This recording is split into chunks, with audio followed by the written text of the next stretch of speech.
Hi friends, எல்லாம் எப்படி இருக்கீங்க? கர்த்தருடைய கிருபையினால எல்லாம் நல்லா இருப்பீங்க அப்படின்னு நான் கர்த்தருக்குள்ள விசுவாசிக்கிறேன்.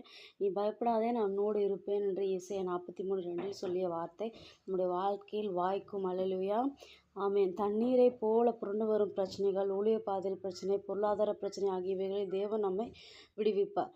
நான் படித்த ஒரு சாட்சியை உங்களோட நான் ஷேர் பண்ணிக்கிறேன்.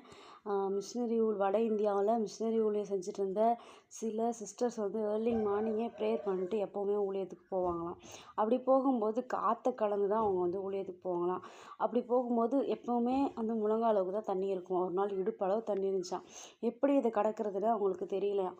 அப்போ அவங்க என்ன பண்ணாங்கன்னா, ஏசப்பா கிட்ட ப்ரேயர் பண்ணினாங்களாம். ப்ரேயர் பண்ணிட்டு உதவிக்காக ஜெபிச்சப்ப அந்த வழியே ஒரு மாட்டு வண்டிக்காரர் போயிட்டு இருந்தார். ஆனால் அவர் ஹெல்ப் பண்ணுறேன்னு சொன்னனால எல்லாருமே அந்த மாட்டு வண்டியில் ஏறிட்டாங்களாம். மாட்டு வண்டியில் ஏறி போனதுக்கப்புறம் போயிட்டுருக்கப்ப பாதி ஆற்ற கடந்ததுக்கப்புறமே தண்ணி அதிகமாகிருச்சாம்.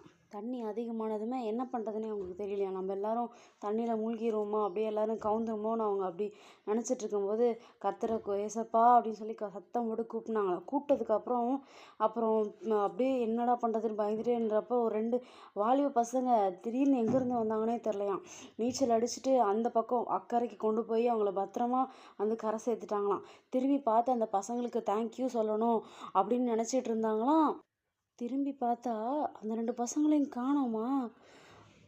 அல்லேலூயா, பார்த்தீங்களா? கர்த்தர் நம்ம எப்படி தூதர்களை கொண்டு காப்பாற்றுறாரு, பாதுகாக்கிறார், அக்கறைக்கு கொண்டு செல்ல தேவன் அவர்களை எப்படி அக்கறைக்கு கொண்டு போனாரோ அதே மாதிரி நம்மளுக்கும் செய்வார். நீங்கள் எப்போவுமே பயப்படாதீங்க.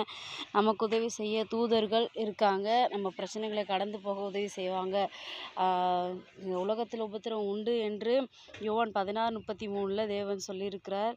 நம்மளோட லைஃப் வந்து ரொம்ப குட். நம்மளோட வாழ்க்கை வந்து ரொம்ப அழகானது, ரொம்ப நல்லது. அந்த ஆற்றை கடக்க உபத்திரவத்தின் வழியே அவங்க எப்படி போனாங்களோ அதே மாதிரி நம்ம உபத்திரவத்தின் வழியே ஆற்றை கடக்க நமக்கு உதவி செய்வாங்க. ஏர்லி மார்னிங்கே நம்ம ப்ரேயர் பண்ணும்போது கர்த்தருடைய தூதர்கள் நம்ம மேலே இருப்பாங்க. இந்த வார்த்தை கொண்டு கர்த்தர் உங்களை எப்பொழுதும் ஆசீர்வதிப்பாராக. எந்த ப்ராப்ளத்தையும் ஃபேஸ் பண்ண கற்றுக்கோங்க.